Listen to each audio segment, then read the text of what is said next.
That was a scene from the Nutcracker, the holiday classic that's been performed by the New York City Ballet for more than 50 years.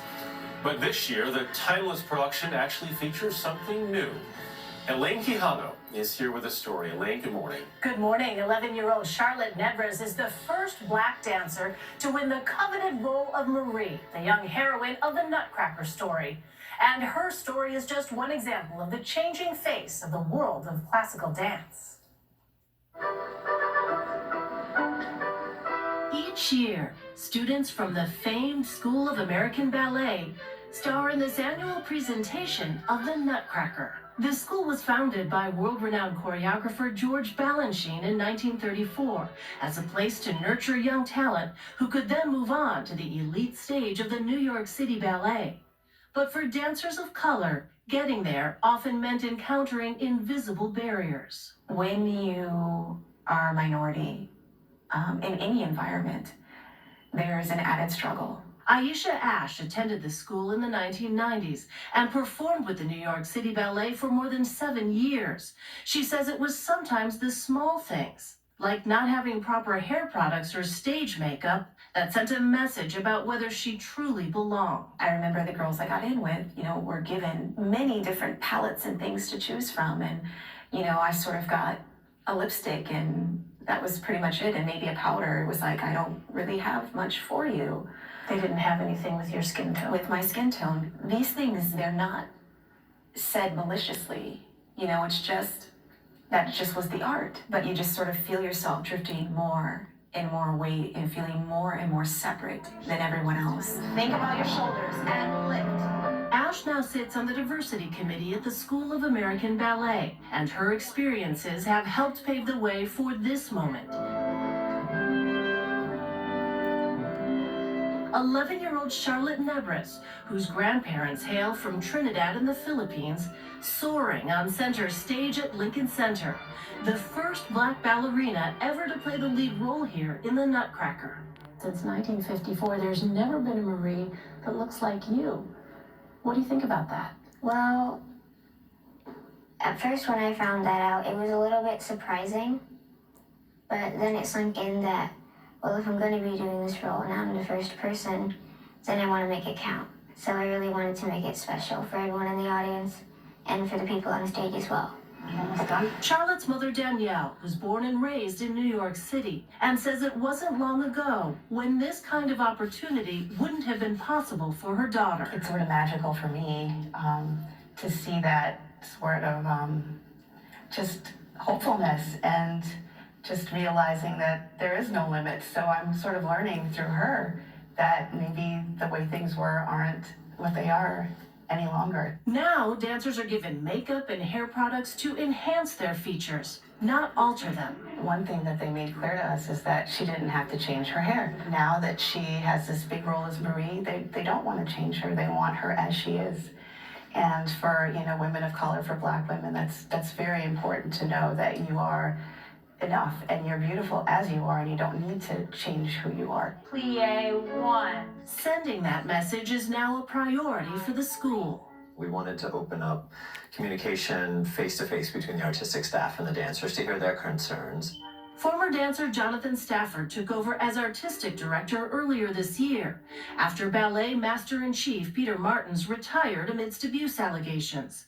Stafford intends to change the culture, including making casting decisions that better reflect the city's population. What would you say to folks who wonder, why has it taken so long?